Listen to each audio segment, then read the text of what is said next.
Какво ще правим днеска? Здравейте, градинари! Здравейте, градинари! Ами днешното видео се надявам да ви бъде от изключителна полза, защото Пешо ще ви разкаже някои интересни неща за капковото напояване. Даже ще го направя капковото напояване, а ти нещо друго обаче ще правиш. Няма само да хубавееш из градината. Това никак не е малко. Да, може да мулчираш там покрай оградата да си сложим маркуча. Да. За да го доизградим и от другата страна капковото, и от тази.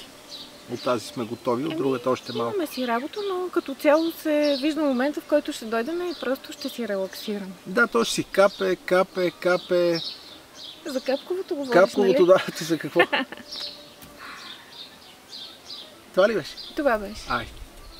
С напредването на лятото, растенията ни се нуждаят все повече от вода. И днес решихме вече да се възползваме от тези два бидона, които качихме и нивелирахме в горната част на мястото и да си изградим нашата система от капково напояване от бидон. Защо от бидон? Как мислите? Както знаете, растенията ни не обичат да бъдат поливани с много студена вода. Нашата вода от кладенеца е доста студена. Растения като пипер, домати, краставици, тиквички обичат по-топлата вода. Не се чувства добре, когато са поливани с студена вода. И в бидона температурата на водата в общи линии е много близко до температурата на околната среда, докато в кладенеца водата е доста по-студена. Така че ще изградиме една система от капково напояване с нашите лехи, която е базирана на тази престояла вода. Когато използваме този начин на поливане, трябва да имаме предвид следното. Налягането на водата, която излиза от бидона, може би не е достатъчно, за да захрани цялата система. Поради тази причина е хубаво, добра идея, бидона да бъде качен на някаква височина. Счита се, че 1 метър е достатъчно.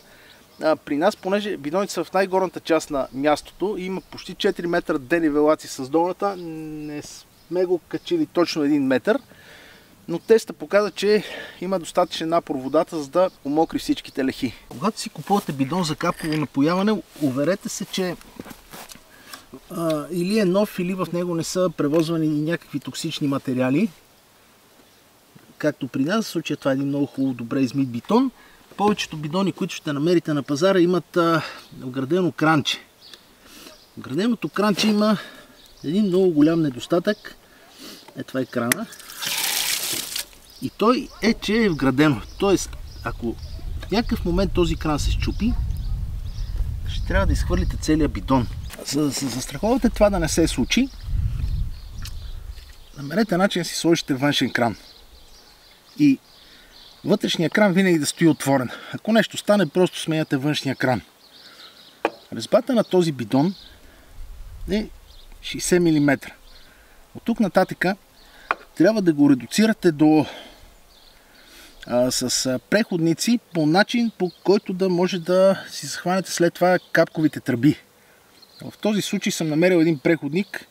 Иска с по-малък цулаж, но нямаше в магазина точно в този момент. А не ми се чакаше, така че след този преходник ще завия един по-малък.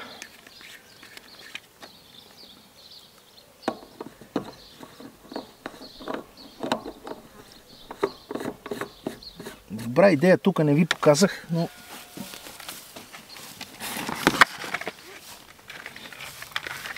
имам си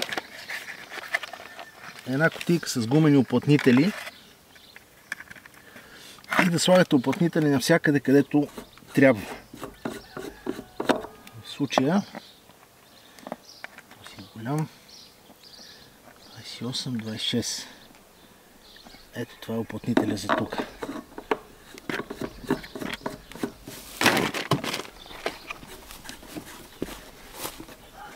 Така, натягайте на ръка. Тези пластмасови части не се чувстват добре, когато ги натягате. Може да се счупат. Така. И вече след това си слагате кранчето.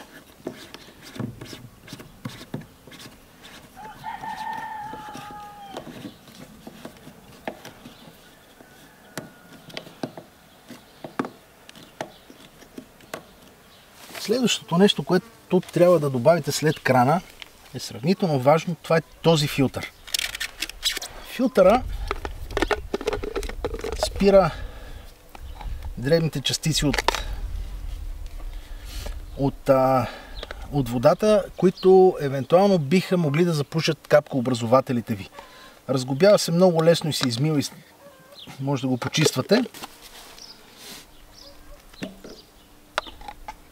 Ето, просто си го развивате и го почиствате. Обърнете внимание, че на тези филтри има една стрелка, която в случая е натам, и тя показва посоката, в която трябва да тече водата.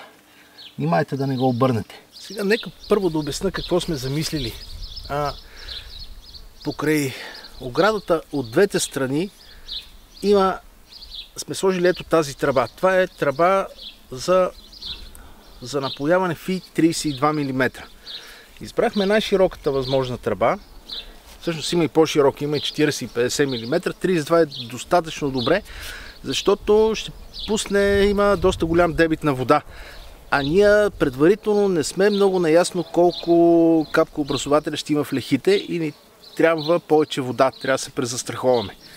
Отделно от тази тръба, тези две тръби, които върват по двете страни, от тях в лехите, които са повдигнати при нас, това ще ви го покажа как го правя след малко, ще вкараме водата ето с тази тръбичка, която е фи 16 мм. И вече вътре в лехата ще сложим един капков маркуч. Решихме да е едносезонен капков маркуч, ще обясня и това защо. Сега има фитинги, по принцип за фи 32 сме избрали съответните фитинги фи 32 мм. Това какво означава? Всичките тези резби, които са на постоянните фитинги, трябва по някакъв начин да се хванат за този маркуч. А това става последния начин. Значи пъхате маркуча, ето в това нещо, слагате ето този уплътнител, маркуча се напъхва до край, уплътнител малко го затегнах, слагате маркуча до край с усилие и затягате на ръка. И в момента я да видим какво се случва.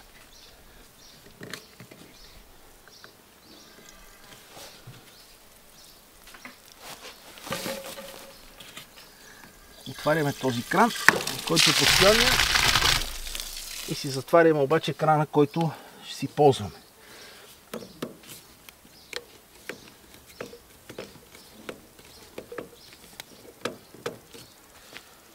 Сега вече ще монтираме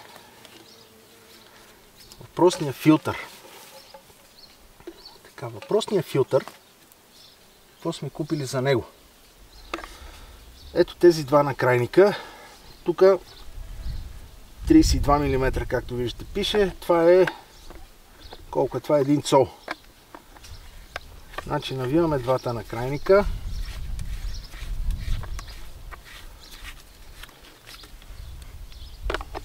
Такива фитинги се продават навсякъде. Просто се съобразете, в зависимост от тръбата, която използвате, винаги да бъде за 32 мм, както е в нашия случай. А пък от другата страна вече се съобразявате с съответната резба или на филтри, или на каквото и да било там, каквото слагате. Така, тук посоката на водата е насам и ще монтираме филтъра ето тук. Всъщност тази тръбичка ни е доста дълга. Сега ще отрежа. Имайте предвид, не режете прекалено късо, защото този маркуч влиза. Примерно ето тук ще отрежа. Едно не е много късо, защото ако е късо ще трябва да отрежа друг. Така, този маркуч, така, слага се този пристягащ пръстен и този маркуч влиза ето по този начин. Навътре, навътре и до край. Ето. И вече филтъра е монтиран, водата ще минава през филтър и няма да има никакви частици, които да ни запушат капкообразователите. Абсолютно същия начин ще монтираме тук ето това коляно, защото искаме тръбата да върви по земята, а не по въздуха. Маркуча, тръбата.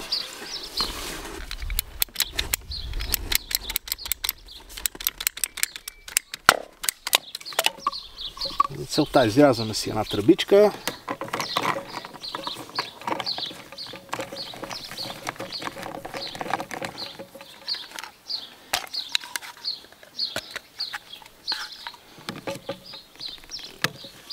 Пъхаме маркуча до край. Изиска се известно усилие да се натисне. Имайте го предвид, трябва да влезе до край. Затягаме на ръка и тук по същия начин правим ето това. Слагаме това коляно. Фит 32 мм. Ако използвате други тръби, използвате друг размер фитинги.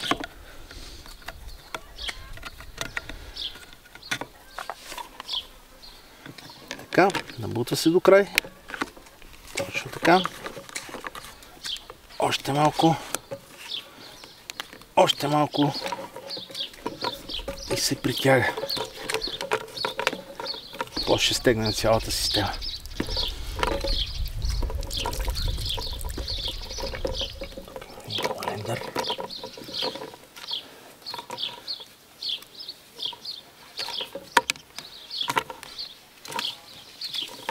Така. И сега от коляното. Сега за коляното прикрепваме тръбата, която предварително сме подготвили.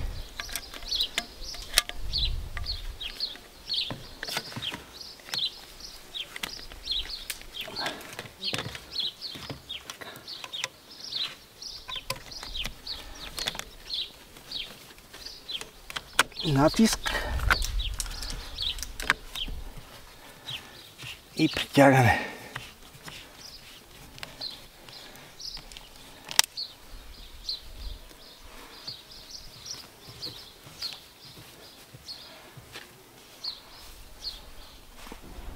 Така, в тази част тук ще сложим, ама след малко,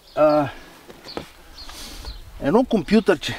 Значи хубавото на капковото напояване, че цялата тази система може да се автоматизира по много интересен начин. Това е едно компютърче, което ще ни управлява водата. То има... много е важно. Значи, когато от бидон си правите капковото напояване, не от, да речем, от сонда, от кладенец, помпа, използвате или водопровод, да си намерите такова компютърче, което минималното му налягане за включване да бъде 0.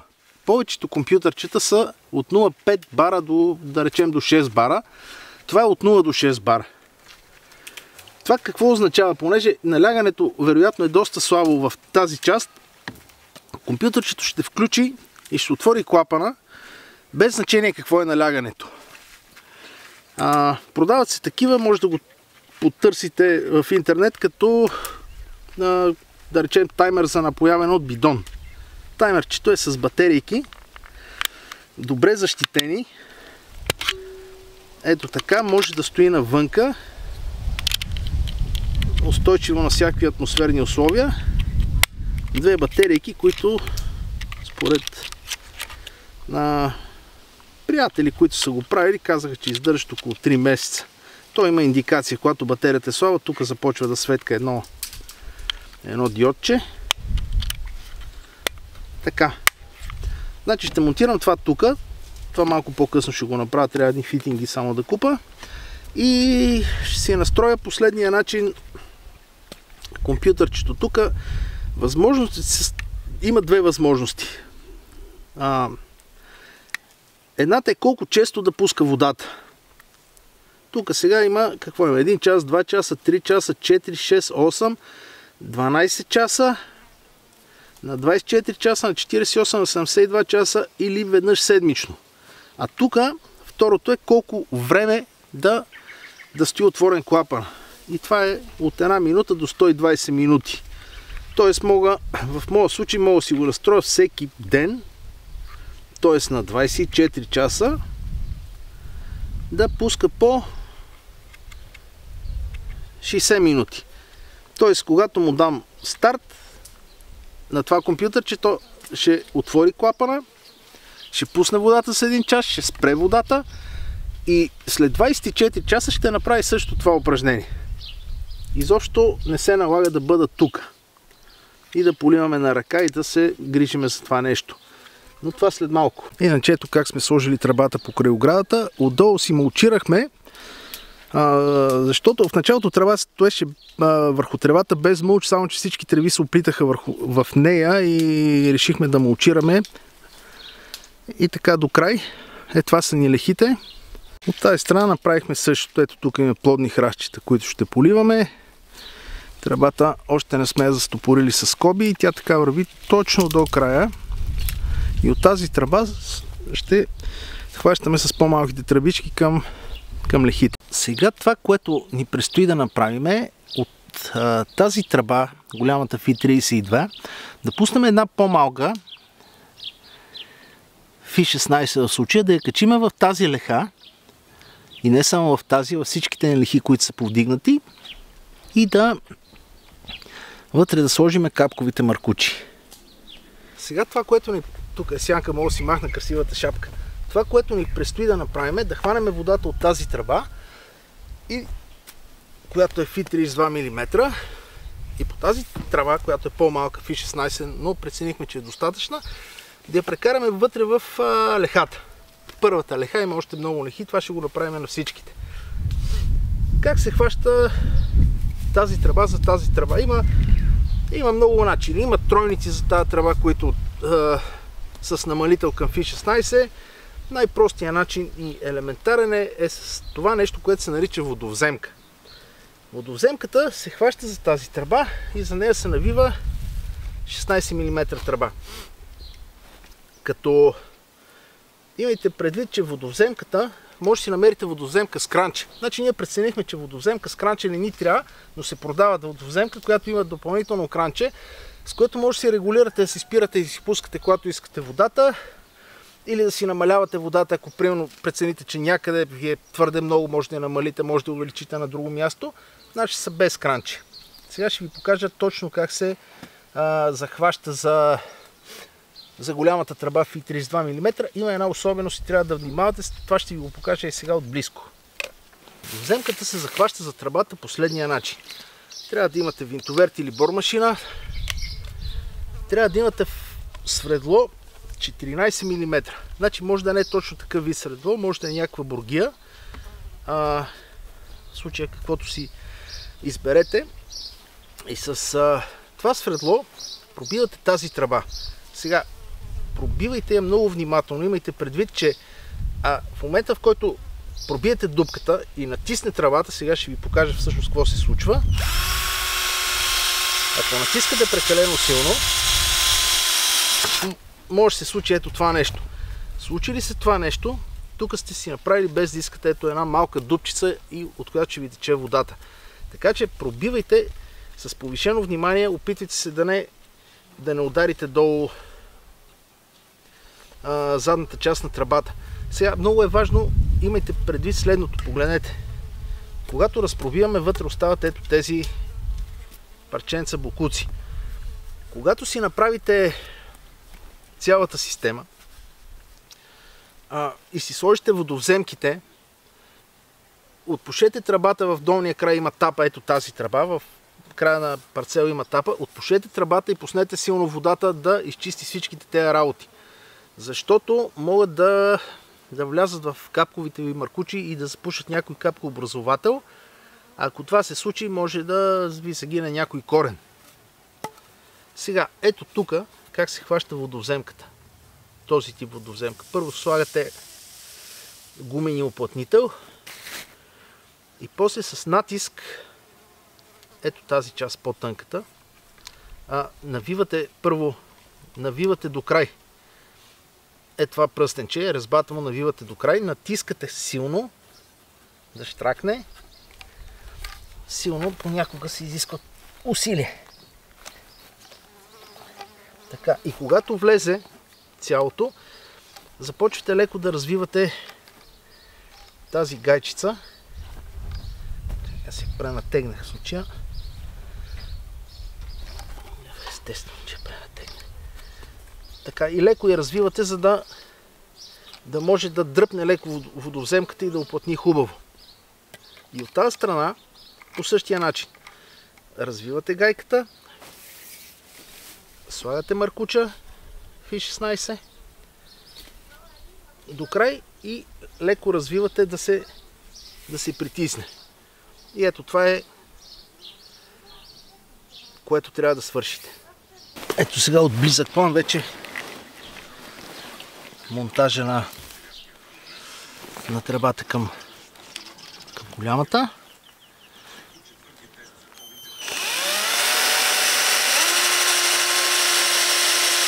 Тук внимателно, точно така. Вътре паднаха някакви буклучки, отзад няма дупка.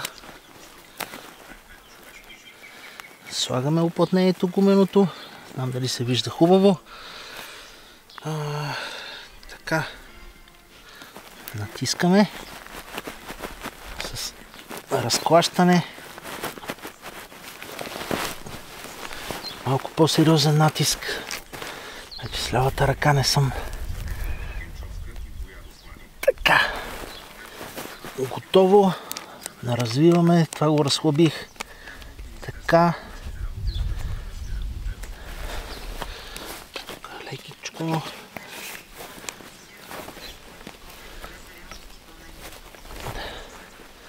Тискаме тази тръба и готово. И сега ни предстои тази лехичка да я захраним с вода от този маркуч, като за целта маркуч, това е тръба всъщност, тази тръба ще я качим в лехичката, само че няма да я оставим така, ще я пуснем по земята, е по този начин и с фитинги за нея, които са доста лесни за монтаж. Сега ще ги покажа.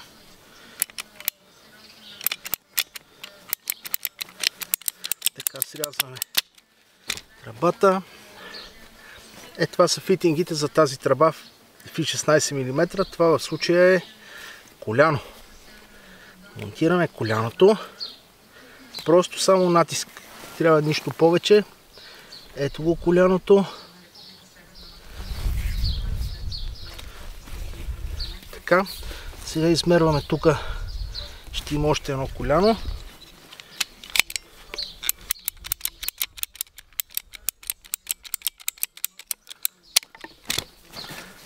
Така, монтираме и това коляно. След тази тръба ще фиксираме тук да не мърда с скоба, като в последствие ще защитим от някой да не я настъпи. Така, тук се прави още едно коляно. Така. Това след малко ще го фиксирам тук с една скоба Фи-16. Тук лехите точно тази не е много права. Така, след това слагаме една по-малка тръбичка, за която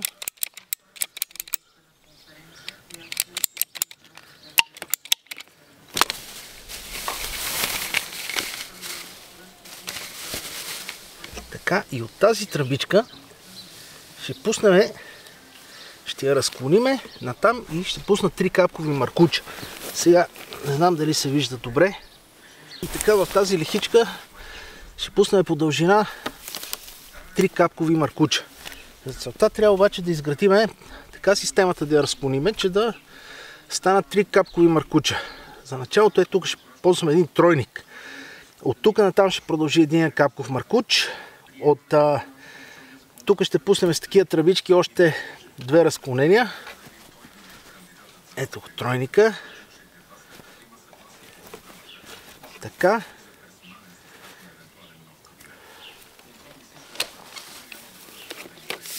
Тройника и още Тази тръбичка ще бъде ето така.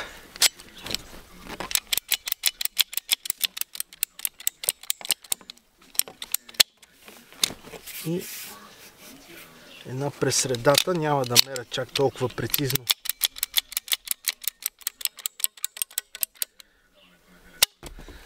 Така. Тук ще монтирам още един тройник.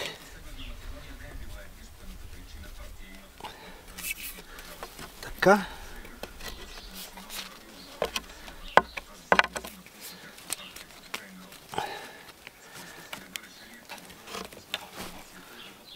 Просто натиск. Така, тук не знам дали се вижда добре от боба, затова леко ще вдигна тръбите да стане ясно. Тук имаме едно разклонение, по което ще върви един капков маркуч. Тук друго, по което ще върви средния капков маркуч. И ето тук с това коляно ще сложа последното разклонение за третия капков маркуч. От две страни на лехата по един и по средата на лехата един. Ето така. Така и сега е момента. Вече водата ни определено може да се каже, че е в лехата и трябва да сложим капковите маркучи. Ние избрахме, това може да се направи по много начини. Може да използвате, продават се такива многосезонен капков маркуч се нарича, който е като тръбите, които монтирахме в И-16, в които има вградени капкообразователи. Може в тези тръби да пробиете дупки и да сложите допълнителни капкообразователи. Това ще го покажа след малко. А ние избрахме един начин, който е с едносезонен капков маркуч с вграден капкообразовател. Едносезонният капков маркуч представлява ето това нещо. Той е от някаква пластмаса, мек маркуч, който в общи линии изкарва точно един сезон, затова се казва едносезонен. Значи до година това нещо ще го смениме. Хубавото му е, че е безобразно ефтин. Има вградени капкообразователи, даже двойни, този е с двоен. Те са през около 25 см, може да го намерите с различни капкообразователи през 10, през 20, през 30, с единични, с двойни, с различен дебит дори. Този мисля, че е 2 литра на час на капкообразовател. Не съм сигурен точно, на него никъде не пише, но поне така си мисля, че го купувах. Защо избрахме точно този тип? Не сме много сигурни от какъв дебит вода ще имаме нужда за всяка леха. Колко капки на капкообразовател, колко корен ще се напояви и така нататък. Във всеки един момент, ако видим, че на някоя леха не достига вода, по някакъв начин мога да сменя този маркуч, този с лекота, мога да го сменя с друг маркуч, който е или с по-гъсто разположени капкообразователи, или с по-голям дебит на капката. Примерно от 1 литър на час да е 2 литра на час или 4 литра на час. Хубавото, както казах, че този маркуч е много ефтин и мога да по всяко време да го сменя. Сега как се захваща такъв маркуч за такава тръба в И-16 и фитингите са в И-16? По принцип стандарта се разминава. В И-16 са тези твърдите тръби, този маркуч обаче е в И-17. В И-17, за да го закачите за тази тръба, използвате този преходник. Това е от твърд маркуч, твърда тръба ето тази, към маркуч капков едносезонен в И-17. И нещата се случват по този начин. Слагате една малка тръбичка тук. Ето така. Така, завивате това до край. Пъхате този маркуч. Ето така. Това е достатъчно. И развивате тръбичката и той ето тук се притяга и няма да излезе никога повече. Сега, когато пуснете водата тук, този маркуч се издува и започва да капе. Това ще ви го покажа след малко. Така, прекарваме се в сезонния капков маркуч, там където възнамеряваме да стои. И накрая естествено трябва да се затапи. Сега този се затапва изключително лесно. Има два начина. Единия прегъвате го ето така, силно защипвате го и той спира да пуска вода. Другия начин е с ето тези тапи, защото имам доста тапи, затова ще си го направя с тапи. Тук не знам дали се вижда добре или в сянката. Е така. По същия начин. Навивате, напъхвате маркуча, развивате. И този маркуч вече е затапен. След малко ще ви покажа как капе. Тя ще направя същото нещо и с другите 3 реда.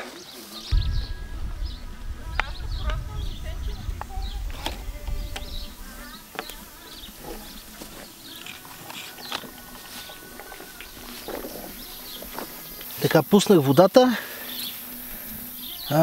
Системата започна да се пълни и виждате колко прецизно започва да подава капката. Капкообразователя. Сега, между другото, капкообразователите не са дупки. Това не са просто дупки или надупчен маркуч. Капкообразователите са една система, при която подава равномерна капка без значение дали има много ниско или много високо налягане, разбира се, в някакви нормални граници. Примерно от 0,5 до 4 бара налягане подава точно тази капка. И затова се нарича капкообразовател и си има някакъв определен дебит. Примерно, както ви казах, 1 литър на час е този, независимо какво е налягането. Дали в случая дали бидон е пълен догоре, дали бидона не е пълен догоре, ще пуска винаги тази капка.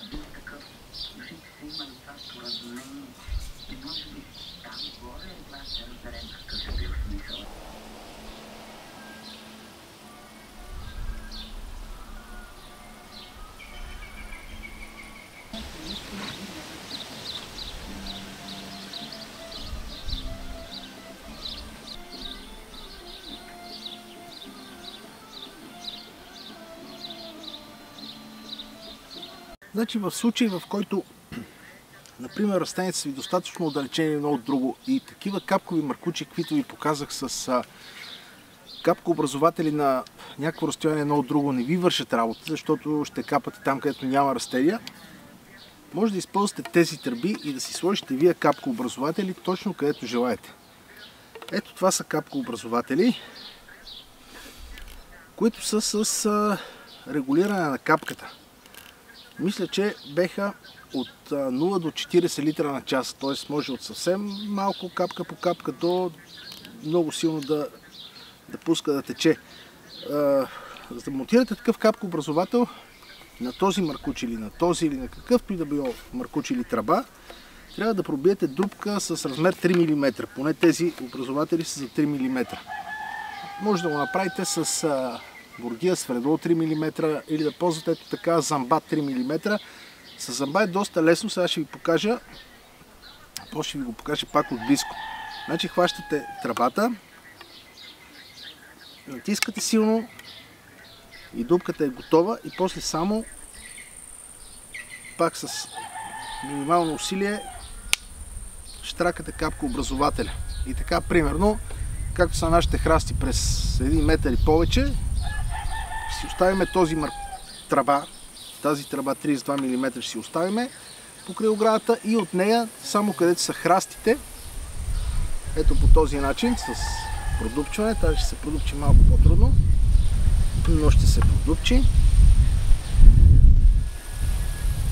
Само където са храстите, ще си сложим капкообразовател. Ето така. Както сега ще го покажа от близко как става същата работа. Това е замба 3 мм. Дупчите тръбата и поставяте капкообразовател. Капкообразователя с въртене се регулира. Значи по часовниковата стрелка се затяга, обратно на часовниковата стрелка се отпуска.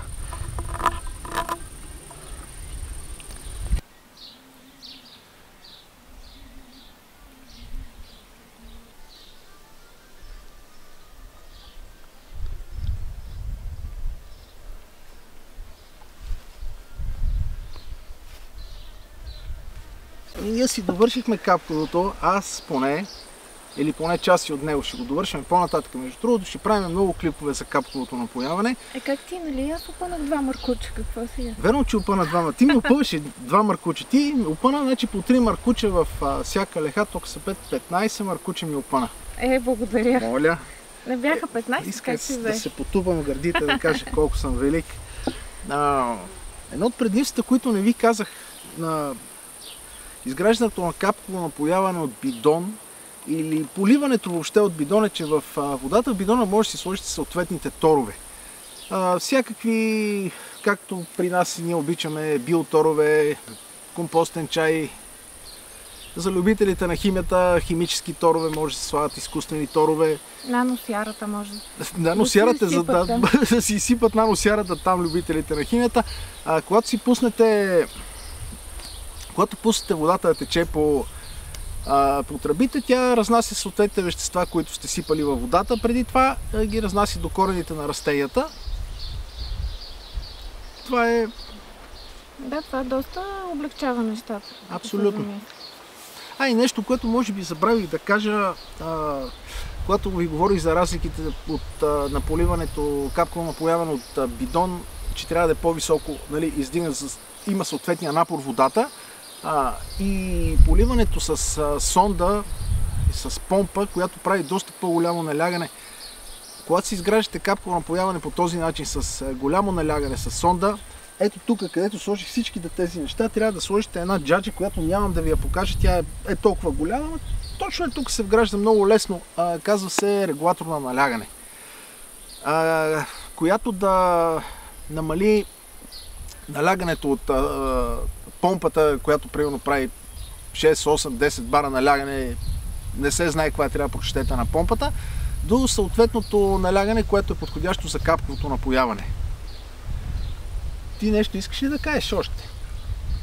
Не, на мен ми е достатъчно, като виждам как се напояват нещата пред мен, как капе водичката и просто съм много доволна. Како мокри, хубаво. Той, значи, много е готино, като падне, понеже маркучите върват по земята и капката не се разплисква, т.е. не си пръскате долните листа на растенията, когато пада капката директно, отива на място, където корена почва да умокря земята и пада надолу гравитачно водата. Да. Не като с маркуча, примерно има опасност, нали, да си напръскаме листата, да дигнем от земята, докато пръскаме по листата, което е предпоставка за заболявания. Да. Виж тук колко кротко си капне и си попива и си напоява. И лихичките, да, са много така... Много по-свежи, особено тези тук, които имаха проблем с напояването. Гората те не се виждат тук, само ние си ги виждаме. Ще ги покажем. Това беше от нас днес с този клип. Ако видеото ви е харесало, абонирайте се за канала, дайте палец нагоре и до нови срещи. До нови срещи. Бе! Това ще го пусна.